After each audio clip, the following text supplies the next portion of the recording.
Hi,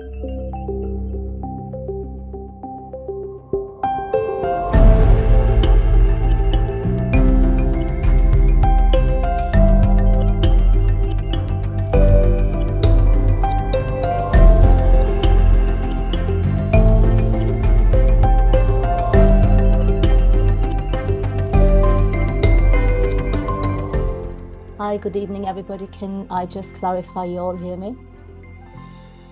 Yes, we can. Excellent. Right. Okay. Good evening. My name is Figen Murray, and I'm Martyn's mum. Before I continue any further, I know you're all kind of professionals or in that profession, in the medical profession. However, you're also private individuals, and I need you to exercise self-care, because some of what you hear tonight will not be easy to listen to, and it can be triggering if you have issues around trauma and bereavement, or PTSD to do with bereavement, etc. Yeah, I will not be offended if you need to turn my voice off temporarily. So it isn't easy to listen to, but it's also, some of the slides are also not easy to look at, and it'll become evident as I go through it. The reason I'm telling you my personal story is because it is so important that people actually really truly understand the impact of terrorist attacks on families, on people, because they are absolutely they destroy, full stop. And once you're broken through terrorism, there's no going back from it. And I also do this, I'm not on an ego trip. I tell this story hundreds of times, many hundreds of times I've told this story. But it is important to let people know, without sugarcoating, the truth of what my reality is like. And I'm just one person from one victim who's died in one terrorist attack, but there are terror attacks all the time worldwide, and a lot of them, that they have many people who die in that attack. So whilst I have the resilience to talk about it, it could be any other family talking about their loved one. So I kind of represent anybody who's in my position, really. And another reason, the final reason I'm going to tell you why I tell my stories, I want you to know how much people like me, like I, really appreciate the work you do, and I know how important it is and how hard you all work, and I want to thank you for it. And these are the reasons why I talk about this. So in the meantime, if you haven't figured out how old Martyn was, he was 29 and a half years old, and I'm saying the half year because he died in the May. He was meant to be 30 in December, and was kind of looking forward to his birthday, but also always said to us he's not going to see his 30th birthday. He also always said he's going to die a spectacular death. And unfortunately, both of those came true. In fact, when he died, we didn't know, apart from being totally in shock, we didn't actually know what to do about his funeral. Haven't even thought about my own funeral, never mind anyone else's. So what we didn't know, and as we discussed it when one of his friends was in our house, his friend suddenly said, "Oh, don't worry about that, Figen, he's got it all written down." And then we looked on his computer, on his laptop. He had all his funeral planned out to the finest detail, and we gave him the funeral he wanted. He was gay. He wanted 2 white horses and a white coach, and we gave him a glass coach in white and 2 white horses, so he went out like a diva. And we hope, and obviously he let us know he wants to be cremated. It was one of those decisions I wouldn't have known what to do, whether to bury or whether to cremate him. So I'm very grateful that he had everything written down. He also had 2 playlists. One of them was the songs he wanted, and the other one, he had a terrific sense of humor. He called it he called the list "Don't You Dare Play These." So it how can I say, um it was also about, you know, again, his sense of humor. He didn't want people to be miserable. He said, I want you all to wear black because it's my funeral, but I want you to add something fabulous. So people obviously honored that, and it was quite a, I think he would have liked his funeral anyway. So that's all I can say to that. The next slide, please.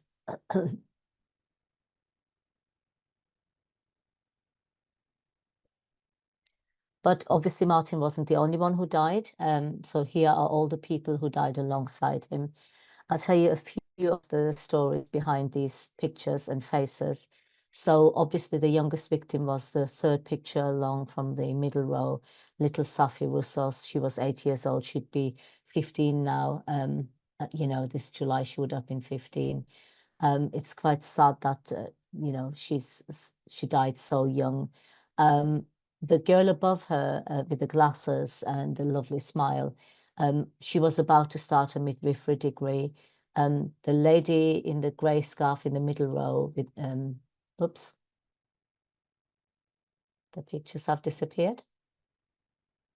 Yeah. So the lady with the blonde hair, grey scarf in the middle row, first picture, and on the top row, the guy with the red top, were husband and wife, and they were there to pick up their two teenage daughters. Unfortunately, their mum and dad both died. The children were thankfully okay. The lady with the very lovely smile on the top row, right, third picture from the right, black curly hair. She had nobody to pick up. She just went with her best friend who was picking up her daughter. And the lady very sadly got so badly injured, she died in her friend's arms. So I can tell you a story for each of those, but each of these pictures represents a life, a human being who had plans for their future. People, you know, there were teenagers who were about to go to uni, women who were looking forward to getting married, women who were, you know, the second woman on the top left with the lovely dark hair and the lovely smile. She had 6 children under 10. You know, it's just so sad that each family is now completely broken. The next slide, please. So, 22nd of May 2017 was the night of the attack. It was a Monday night. It was a bog standard day, and we were a bog standard family, husband, wife, five children between us. And so I had been working in my job as a psychotherapist, life coach, and clinical supervisor. I had my own private practice, my own business, and I was working that day in my basement. I had a big treatment room and a classroom down in my basement in my house. And I had clients all day. So uh, out of the 5 children, only my 2 youngest daughters still lived at home. There were Nikita, who was at the time 16. She had just started her exams, GCSE exams, and my older daughter, she was 19, Louise. She at the time was doing an undergraduate course at Manchester University, about to go to Leeds University in the September that year, which she sadly never went and managed to go after Martyn died. But and my husband Stuart, you know, he's a GP, so it's the 4 of us who lived at home together, and the older 3, including Martyn, had their own. Well, Martyn lived in a flat with his flatmate Hannah and his cat Emily Bishop. But uh, the other 2 children, my oldest 2, they already had family with children and their own houses. So that particular day, both girls were busy in their bedrooms doing revision and coursework for uni, and my husband was doing paperwork downstairs. So I thought, well, there's nothing to do for me. So nobody's got time to spend with me, so I may as well go to bed early and catch up on some much needed sleep. So I went to bed at 10 o'clock, assuming that Martyn is at home in his flat, getting ready for a trip to America that he had planned for, he'd been saving up for 2 years. And I was that week on Wednesday, I was gonna take him to the airport. And unfortunately that never happened because obviously he died on the Monday. So I thought he was getting ready because he hadn't packed or prepared anything yet. So I went to bed. I must have fallen asleep straight away. But I'm a light sleeper, and the next thing I knew is I felt that somebody is in the room. And as I opened my eyes, I was right. It was my oldest daughter, Louise, who had my mobile phone in her hand, and I got instantly a bit irritated, saying, "What are you doing with my phone?" And she said, "I'm so sorry, Mum, I didn't mean to wake you. I just wanted to see if Martyn tried to phone you or text you." So I said, by that time I was wide awake, sat up in bed. I said, "Why would he ring me at this time of night?" I looked at the clock, and it was about 10 to 11. Um, maybe earlier, quarter to 11. And she said, "Oh, he's been at a gig with some of his friends, and there's been an incident at the venue, and they're all out and they can't find him, and they're worried about him. I hope he's okay." And so I said, "Well, what do you mean by incidents, Louise?" And she took a couple of steps back, looked really worried, and almost burst out crying, actually, and said, "Mum, there's been an explosion." She hadn't even finished the word explosion. I kind of jumped out of bed, ran behind her, past her. She followed me with my phone, and we ran downstairs. And my husband was just stood by the TV, about to come to bed himself, and he was watching the news flash that I'm sure a lot of people in the UK certainly remember watching. It was all the people running and screaming in down the stairs at the arena. And I pointed at the TV and I said, "Martyn is there with his friends. They're all out, but they can't find him. I hope he's okay."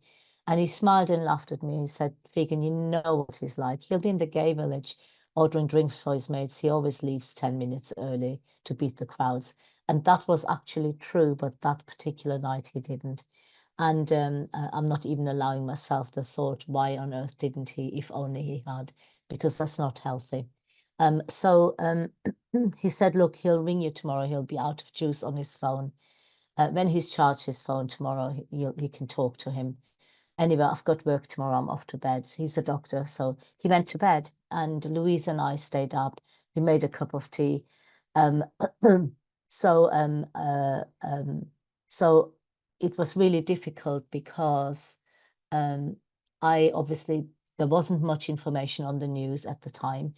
Louise scoured through the internet. His friends kept ringing us, and every time they phoned us, we could hear more and more ambulances and sirens, and we knew there was something big happening. But at the time, we didn't know what was happening. Probably about, so the attack happened 22:31, the explosion. Probably about 23:16, 17. I just suddenly touched my tummy and said, "Oh." And Louise said, "What's the matter, Mum?" And I said, "I don't know, Louise, but I just have this really, really weird feeling in the pit of my stomach. There's something not right." And I said, and then as I was talking to her, I was actually processing at the same time what was happening to me. And I said, "You know what, Louise, I suddenly can't feel your brother anymore. I've kind of lost the connection with him. It's really, really strange." And then I said, it feels like he's not even on the planet anymore." And then it dawned on me. So I looked her straight in the eyes and I said, "Louise, your brother is dead." And she burst out crying, understandably. She said, "Don't say that, Mum." And I said, "Look, I'm telling you, he is no longer alive. I know he's dead." And unfortunately, 24 hours later, I was, obviously, we were told that he was one of the 22 who sadly died. The next slide, please. This is the final family photo taken outside our old house. This is 2 days before he died on the Saturday. Because he was going to go to America, he wanted to have a final family meal with us. So we had this meal, and suddenly he jumped up and said, "Oh my God, when I come back from America, I'll never be able to get into the house." Because we'd sold it that month because it was a very, very big house. But because Louise was going to go to university in the September, it would have just meant my husband, I, and my youngest daughter would be in the house. My youngest daughter is, by the way, the one that appears naked, but she, of course, isn't. She had a sleeveless top on. Um, you know, and it was a 6-bedroom house, so we sold it. We were downsizing, but Martyn realized that he will not be able to come back in, so he wanted, as a souvenir, one final family photo outside. We all moaned and complained that we had to get up and do this photo. And after he died, we're all so glad we've taken this photo. It's become the most important photo ever. So yeah, it was just very difficult, but we are now so pleased we've got it. The next slide, please. So the attack happened on the Monday, the 22nd. The following Sunday morning, we were allowed to go to the morgue. And I really didn't want to go initially. I had never seen a dead person in real life, nor had I been in a morgue for real. My husband, being a doctor, obviously throughout his 30-year career, he's seen dead people, and he's been to morgues at different times of his life during his job, his career. And I didn't want to go at first, but in the end, I realized actually this may be the last time I'm going to see him. So we went together, and this is what I expected to see, with the exception of there being a metal table with a dead body covered with a white sheet, and my husband and I standing behind a door or a glass window, and a lab technician would lift the head bit and we say yes or no. I thought we were there to identify him, and that was my belief, but actually it wasn't at all the case. The Hillsborough families from the football disaster many years ago, the inquiry that happened there resulted in us having a very different experience. The Hillsborough families had exactly the experience I just described to you, because the bodies in those days were seen as police evidence and you didn't tamper with evidence. So they were not allowed to go anywhere near the bodies. And because they learned from that, they gave us a totally different experience, albeit confusing, but I'll come to that in a moment. So we were led in, and we were led in, and um, uh, the bereavement nurses greeted us, made us a cup of tea, and then they, after 10-15 minutes, said, "We'll take you down to see him." And as I said, I thought we're going to experience what you see. They walked down a corridor, turned round another corridor, then there was this little room with a glass window, and I thought, oh, here we go. And the nurse said, my colleague and I are going to be in here. You go in there, Martyn is in there, and we're just going to be in here making sure you are okay. And if you are not, we'll pull you out of the room. And they went into that little side room. As I opened the door, the first thing that hit me was it was room temperature. And then I looked round, it was set up like a private hospital room, no freezers. And um, and it was really strange because there was a bed with Martyn in it. And that became very confusing for me, because I thought, oh my God, they've got it wrong. He's not dead. Because he was in a hospital bed, and it wasn't what I expected. And they'd cleaned him up. He had his head on a pillow. He was covered with a quilt. He was heavily bandaged up, and I'm sure a lot of the bandages were holding bits together for our benefit. But I honestly thought he's in asleep even. He didn't even look like in a coma. He looked peacefully asleep. And I thought, well, fairy tale thinking, if I go around the bed and kiss him on his face, he's going to open his eyes and all will be well. So I hurriedly walked round the bed. My husband walked around the other side of the bed and sat down on the chair. I kissed Martyn, and that's the second I realized he's dead, because his body was stone cold, ice cold. Obviously, I realized they took him out of the freezer for our benefit. I'm glad I went. Hard as it was, I needed to have that realization and that hitting me with reality moment, as hard as it was. So the next slide, please. Here he is with his cat, Emily Bishop. Martyn was a massive Coronation Street fan. He loved his little cat, and vice versa. They were inseparable. And unfortunately, after Martyn died, she wouldn't come out from under his bed. She was making these horrendous noises, which now I know she was grieving and pining for him. And exactly 3 weeks later, she didn't wake up from her sleep. If you go to the next slide. Here they are together here in my office on a bookshelf on the left-hand side of me. And they're together again because exactly as I said, 3 weeks after he died, she just didn't wake up from her sleep. We took her to the vet and we were told that because of the posture of the paws and the facial expression the cat had, she didn't die in pain or in discomfort. She just chose not to wake up. We were told she's a cat with a broken heart and she died of a broken heart. So that was really quite traumatic as well. The next slide, please. If you click twice.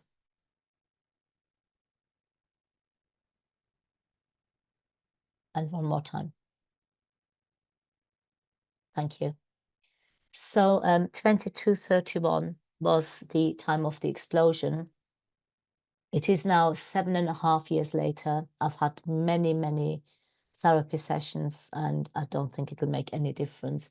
To this day, I still can't go to bed before about 11, simply because I feel, you know, in particular as a mum, I feel really ashamed and guilty that I actually was fast asleep in bed whilst one of my children was lying on a stone floor, dying on his own and bleeding to death and just badly injured, and I wasn't there for him, and I couldn't save him. So that is something I feel really quite burdened with, and I think that'll never go away. So we moved house in the August, 3 months after the attack, and the day Martyn died was also my last working day. I forgot to say that earlier. I could no longer be a therapist. So everybody went back to work, college, school, university.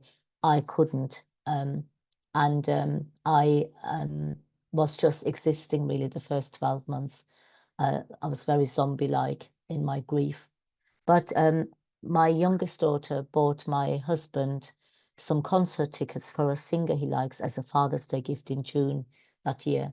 And the concert wasn't until December. So December came, and it was the first time my husband and I were going to go into Manchester socially. So we went, and I remember getting ready and changing my handbag to a very small handbag with a view to make the bag search easy, because I made the assumption that security, particularly in Manchester after what happened there, will be absolutely super tight. And I expected searches. So we got there. If you could, yeah, no, not yet. So we got to the theatre, to the venue. It was a place that held about 3,000 people. She wasn't a super big singer, but my husband really likes her. Anyway, we walked in.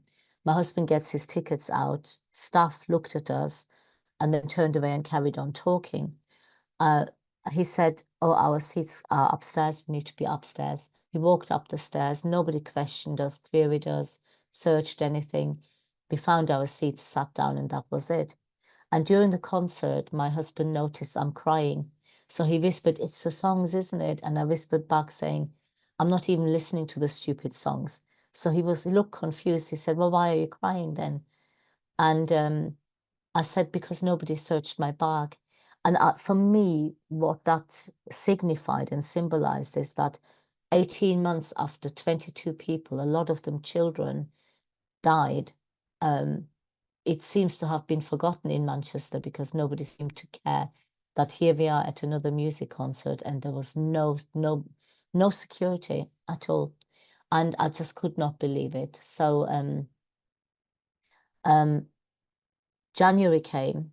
Well, at the time I was a complete layperson. I didn't know anything about terrorism. I didn't know anything about security. But I became curious why that was happening. So I researched venue security on the internet and came across the UK government's contest document, which is the counter-terrorism strategy document. And flicked through it online, and there it was. Venue security, to this day, 7.5 years on, is still only a recommendation. It's totally optional. Venues can offer it or they don't have to. It doesn't really matter. They don't need to look after customers and staff. So I found that outrageous and I couldn't believe that. And after Christmas and New Year, I then started an online petition. And I did I didn't go the change.org route, which would have got me many, many more signatures. I went down the government petition website, that route, because I, right from the word go, wanted the government's support. And it was really strange because my petition, after 6 months, they automatically stop. It took 23,500 signatures, thereabouts. That's all it came to, my petition.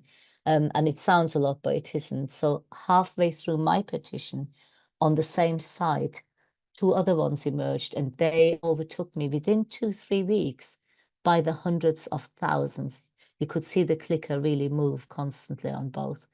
One of them was Bring That Back the Jeremy Kyle Show. For those of you who are not from the UK, it is like a very cheap, trashy version of Jerry Springer. And the other petition was Bring Back Plastic Straws for McDonald's, because the public seemed to struggle sucking up milkshake with a paper straw. I have done it, and you can do it. But if you really struggle, just lift the lid off, for God's sake, and drink it. It's not that big a deal. But anyway, but I get it. People aren't rude or ignorant or stupid. It's just security is not on their mind, and that's the general public. And I personally, actually, before Martyn died, would have been exactly the same. I didn't even, I went to theatre. We went many times to the same arena. We went out a lot to these big venues, and I never, ever gave security a thought. I took it as a given. So it was a big wake-up call when Martyn died, that things are not like that, actually. But the other thing that happened in that during my petition was that I got a phone call of Brendan Cox. Brendan, I didn't know who he was at the time, but Brendan's wife was an MP, and she was a Labour MP, and she got killed by a right-wing extremist a year before Martyn died. While she was at work, she was just on her lunch break crossing the road in this small village, and a guy came up and stabbed her, and I think he shot her as well and killed her. And so Brendan rang me and said, look, I've seen your petition. I think it's the right thing to do. I want to help you. I can sit you in front of the security minister because I've got good contacts in government. Would you like that? And I said, of course, yes, please. And he said, but before we do that, we need to get a white paper together. And I can't do it. I don't understand security, but I understand politics. He said, but I know somebody who you need to meet, and he will do the white paper. So off I went to Scotland Yard in London the following month, in the February 2019, and met Nick Aldworth, who was then the national coordinator for Protect and Prepare in the UK. And he said, yeah, brilliant idea, great. Yeah, I could put the white paper together, but I can't because I work here for Scotland Yard. Police is kind of government, and it's a conflict of interest. So I must have looked really downtrodden then, because the next thing he said is, but don't despair because I'm retiring in May, and then I'll jump on board straight away. And anyway, May came, and sure enough, 19th of May, he retired the day after he phoned me. And he said, yeah, let's do this. And he put the white paper together, which you will see on the next slide. Next slide, please. If you click 5 times, thank you. Thank you. So basically what we asked the government to do when we sat in front of the first of 7 security ministers, I'm on security minister number 7 now, prime minister number 5, and home secretary number 4. So so what we said to them is, we want Martyn's Law, which is the amended Protect duty. We want people to engage basically in free ACT e-learning training that is on the Protect UK website. Any adult in the UK can do it. If you haven't done so, I strongly recommend you do it. There's also, I also feel that the Scan for All staff training on YouTube is really good, and NACSO and NPSA websites have also really good information. But what we mainly ask for is the free ACT e-learning training, which is about an hour's training online. It's an interactive training course, and you get a certificate at the end. So number 2 is we want people to carry out a terrorism risk assessment inside and outside. People have to do fire risk assessments and health and safety. So this is just another add-on. Anything they identify as a terrorism risk, we want them to mitigate and deal with the risk. Then we want people to have a counter-terrorism action plan and inform all staff. That means from the cleaning person right up to the CEO.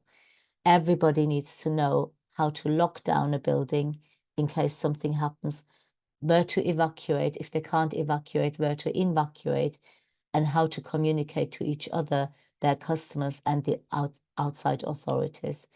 And then we want, for bigger venues, local authorities to be prepared and work with the venue. And that's Martyn's Law in a nutshell. This is what we ask the government to do. The next slide, please.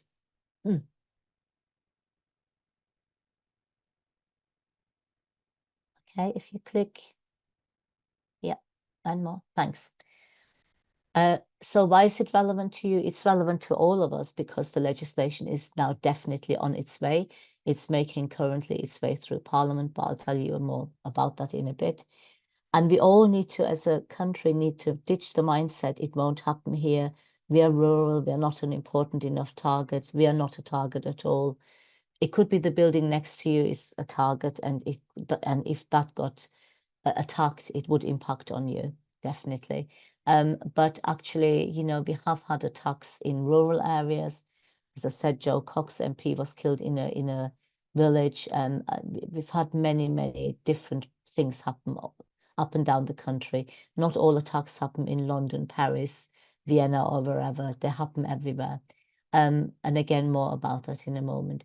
And also the consequences when things go wrong, when an attack does happen, it leads to very costly inquiries and investigations that take manpower. Absolute, so many people have to be drawn into helping with the investigations, like we've seen at the Manchester Arena attack. People from all different police forces were drawn in to help with it all. There can be court cases coming off inquiries as well. There's reputational damage for venues.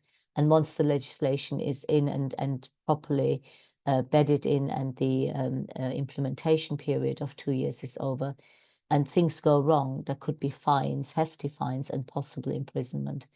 And apart from anything else, you should do the right thing. It's as simple as that. You know, if people come to a venue, people need to be kept safe. The next slide, please.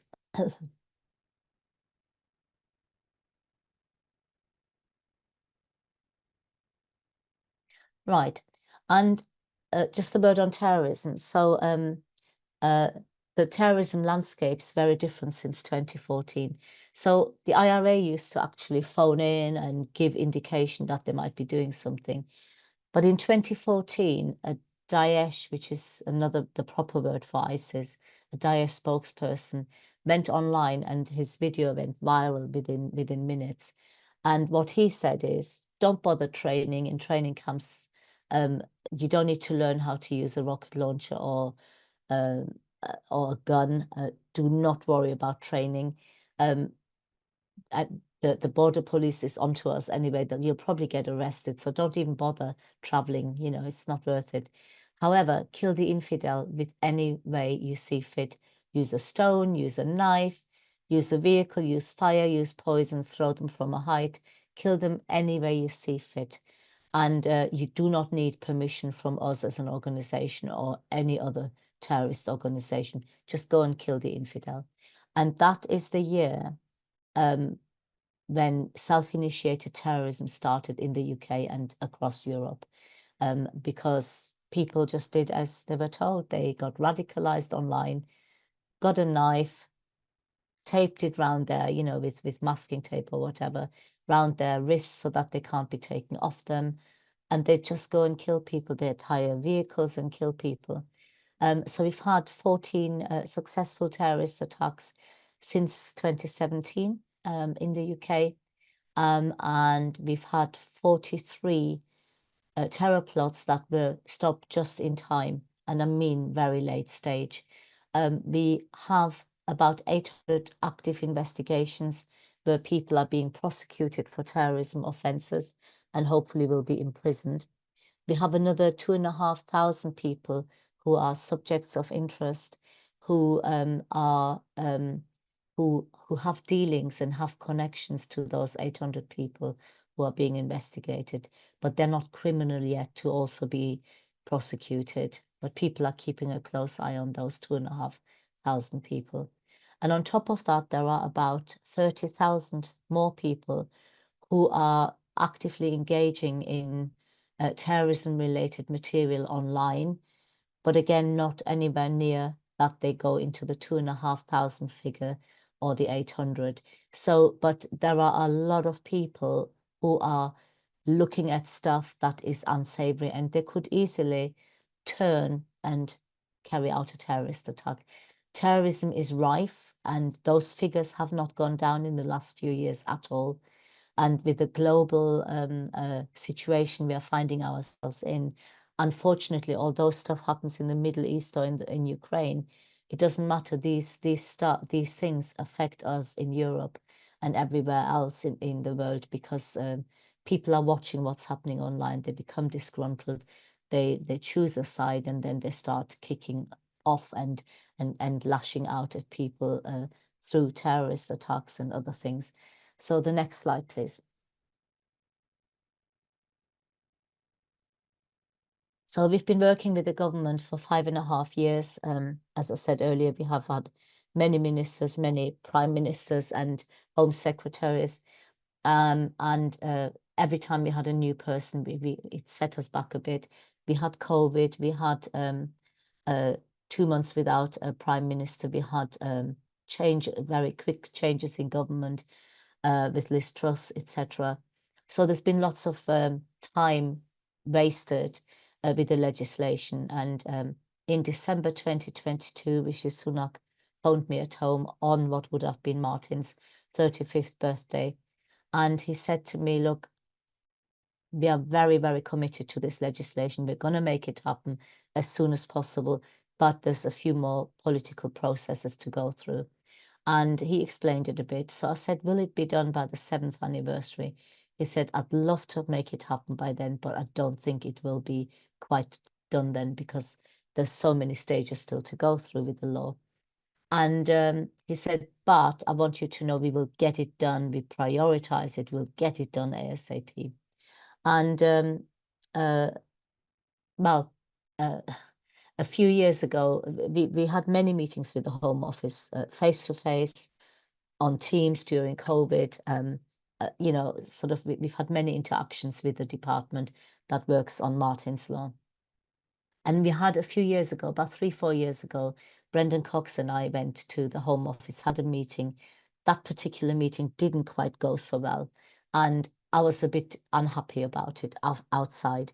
And I said to Brendan, look, if this government doesn't do this legislation, I'm gonna just do a protest walk from Manchester to London with the media in tow. And he laughed, he said, don't be daft, you don't need to do stupid things like that. It's ridiculous. No, you don't worry about it. Anyway, this January, he phoned me and he said, well, you know that conversation we had about the walk? Well, I think you need to do the walk, start practicing. And you need to arrive at number 10 on the 8th anniversary. So you need to start walking beginning of May. So my husband and I practiced from end of January onwards. Every weekend we walked. We learned how to walk long distances. 7th of May came, and that was the start of the walk. I went to the Manchester Arena with my husband, some of my children, and lots of my friends and lots of people from the security sector. Andy Burnham, the Manchester mayor, was there. And we walked from the exact spot. I stood on the exact spot where Martyn died. And from there, we walked to number 10. It took us 16 days, 7-8 hours a day walking in all weathers. We had hot weather, 28, 29, 30 degrees, and we also had rain. So on the left-hand side, you see day number 2, which was from Disley to Buxton, and it was completely uphill the entire time. It was absolutely horrendous, but we managed it anyway. The next slide, please. This is day 7, not such nice weather. It was raining all day. The next slide, please. We had many people. Every morning we set off from the new venue at 9:30. We put it online to say tomorrow we're meeting, we're setting off from there. Every morning we had different groups of people coming, joining us. It was fantastic, the support. And, you know, people just were absolutely brilliant. The next slide, please. We had an ambulance service join us. We had a fire service join us. The next slide, please. We had sniffer dogs and their owners. And the last day, this is the last day, 22nd of May this year, we arrived at number 10. On the left-hand side is Nick Aldworth, who did the white paper, and on the right-hand side with the blue umbrella is Brendan Cox. And on the right-hand side, the same day, is myself with the umbrella. Note, I had an umbrella. Rishi Sunak sadly didn't a few hours later, but there you go. I should have lent him mine. It's my husband next to me, and then my 2 youngest daughters. And the next slide, please. So we had the first meeting at 12:45 with Rishi Sunak and James Cleverly.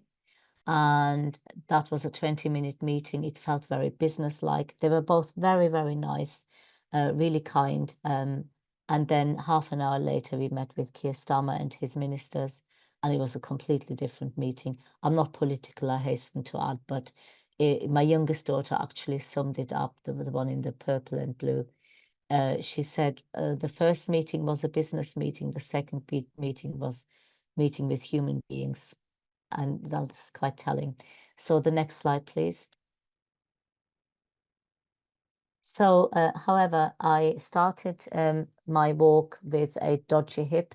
I had osteoarthritis on my left hip for many years, and I was worried that I might not make the walk, but I did. And on day 3, my hip started hurting. Carried on walking with lots of painkillers inside me. I cried every single night in pain, but it didn't stop me from getting up the morning after and carrying on walking because I needed to do this walk. And the last 3 days, I literally had to drag myself. I was limping. But you know what? I would have arrived there in a Zimmer frame or crawled there. I don't care. So I had, obviously, in August, a hip replacement. Had to pay for it myself, but I didn't want to wait. But I have no regrets whatsoever. I just brought the operation forward by about 4 or 5 years. So, but yeah, I'm glad I did it, and I'm glad we you know, the walk did make a difference for sure for the campaign. The next slide, please. So the update on Martyn's Law basically is that the government decided to do a 2-tier system. The standard tier is for any venue with 200 to 799 people. We are unhappy with the 200. They changed it from 100 to 200. We're trying to get the government to put that back down to 200. And we have to see what happens. It's work in progress. The enhanced tier is for any venue 800 plus. We had the first reading on 12th of September, the second reading on 14th of October. And then Tuesday this week, I was in government in Portcullis House in London and gave evidence in the first meeting that they had. I can't remember what it's called. It's the reading of the bill, and I was allowed to speak and say my piece. And so at the moment, the next phase now is today was day 1 of 4 days, although they may not need the last one, where the legislation is literally read by 15 ministers, I think, line by line, and they make decisions on what stays in and what comes out. The implementation period for the legislation is 24 months, which initially we thought is too long, but actually there's a lot of work to be done because this is a brand new legislation that doesn't exist anywhere in the world, anything like it. So it's a big, big deal.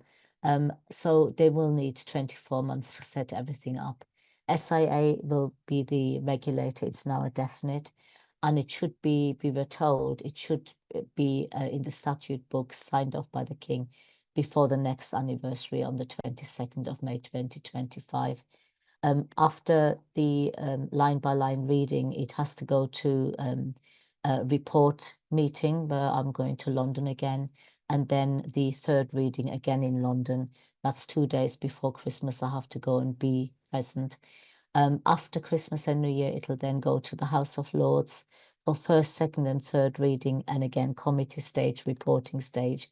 And eventually, when everybody has agreed in both houses, it can then go to the King for signing, and hopefully all that will be done and dusted before the 8th anniversary in May. The next slide, please. And that concludes my presentation, and I'm now very happy to receive any question whatsoever. And thank you for listening.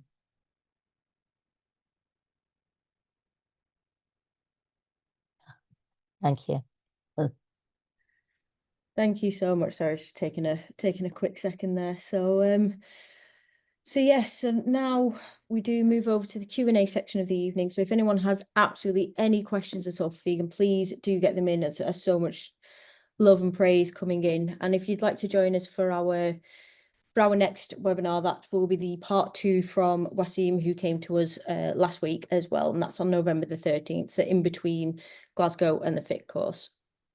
So yes, so please do get any questions in. It doesn't have to be medical based, it can be absolutely anything. So please do pop them in. We obviously, as you know, myself and Figen, we're not doctors, so please do. So Wendy Fasalo has asked, oh, and of course, if you're not a trauma care member, this is your QR code on the screen. I'll keep looking at the other screen. Sorry, guys. So I've got 3 screens up, so I'm not being ignorant. This is the QR code that if you'd like a certificate of attendance for this evening, please do scan that, and that will send a CPD certificate straight to your inbox. So Wendy Fasala was asked, thank you for sharing this emotional experience. Could you kindly give us the links for the training mentioned earlier? So if you just say where they are, and I'll quickly research and I'll pop them in. So it literally is on the Protect UK website, and I recommend that everybody who's listening downloads the Protect UK app as well. It's got so much information on it, what kind of threat level we are, what to do in a terrorist attack, all the links to the training. It's got absolutely it's jam-packed full of information. So it's the Protect UK website. Perfect. I've just popped that in the chat as well. So hopefully everyone's got that. Yeah. And the training is free. Oh, that's even better. So I think I'll undertake that myself. Oh, Suzanne, what a wonderful question. So that was a really powerful presentation. Thank you so much. What has been your biggest driving force to address the barriers? So Keir Starmer, I met long before he became Prime Minister. I met him about 6 or 7 months ago. And he, for some odd reason, I was pleasantly surprised he knew who I was and the work I'd been doing. And he said, I do need to ask you what motivates you. And I said, well, having your child's ashes on a bookshelf is a good motivator. So what drives me to carry this on is I don't want anyone to be in our situation, because life as we knew it has gone and it'll never come back. Your whole perspective of life changes. Your whole value base changes. Everything about life changes in your head, and it is not nice, and it is so life transforming in not such a good way, that if this can be prevented, it needs to be prevented, and this legislation will save lives. There's no doubt about it. And in fact, it is so no legislation like that exists anywhere in the world. So we are being watched by other countries, and I have actually presented in other countries, both in person. I've been to America several times, Istanbul, Germany, New Zealand. I've been to many places talking about this abroad as well. Yes, I couldn't. I think being such a pioneer for change worldwide, not just nationally, but finding, and I'm sure I do speak on behalf of everyone when I say to find the inner strength and the courage to not sort of wallow within grief, but to actually use it as a driving factor to provide change is beyond admirable. It's absolutely beyond admirable what you've done and what you are doing to protect other people as well. So thank you so much for the work that you're doing, especially in the face of tragedy that you did. So there's your answer, Suzanne. The biggest driving force is protection, I suppose. And someone's also said, sharing with students next week as well, and also, so if you want whoever posted that, if you want this, do just give me an email, and I'll send the presentation through to you once I've finished editing it, so you can use bits of it as you see fit. So if there's any other questions, because I always say this, and I can guarantee now, Figen, I always say I'm going to move on to wrapping up and saying goodbye, and then straight away questions start coming in because people are typing as I'm talking. So I'm going to once again tempt fate and say thank you so much for joining us tonight. So yes, just lots of people coming in saying you're an inspiration. I completely agree with that. I don't think anyone can disagree with those words. So I'm going to tempt fate, and I'm going to move on to thanking the other people that I need to thank for this evening, namely our other sponsors. And I'm going to keep one eye on the Q&A box, and hopefully people come in. So thank you to QualSafe for joining us this evening. Sorry, I'm composing myself. For sponsoring us. Thank you, QualSafe, for sponsoring us. If you want to catch Toby, who is our lovely coordinator between us and our friend between us and QualSafe, he will be at Glasgow this weekend with Nigel Barraclough and Martin Freed as well. They will be manning the QualSafe stall as well as presenting a few sessions. They're also kindly putting together the first day programme for our conference in March. So thank you, QualSafe, for being a sponsor. And again, thank you again to Galen, as always, long-standing partners and friends of Trauma Care. We cannot thank you for the work that you do. I can't really say too much about it because I'm not qualified to, nor am I allowed to. However, if you want to find out more about them and what they offer out, please do scan the QR code that's on your screen now and find out more about them. And yeah, everyone's just saying thank you. So, and thank you. Yes, thank you, Figen, for popping those little links in there as well for everyone. So thank you again so much, Figen, for joining us this evening. I'm absolutely speechless. That certainly got me choked up, which is why I'm a little bit all over the place now. As many people have commented, you're an absolute inspiration to everyone. I couldn't imagine being able to do what you have done. So thank you so much for on behalf of everyone, on behalf of anyone who's going to a concert as well in the future. So thank you for joining us this evening. Thank you, everyone, wherever you are in the world. And good morning as well to New Zealand, because I saw you were with us tonight, as usual. So wherever you are in the world, as always, I only have the last few words that I always say, which is take care of yourselves, take care of your loved ones. Thank you for being with us this evening, and good night all. Thank you. Good night.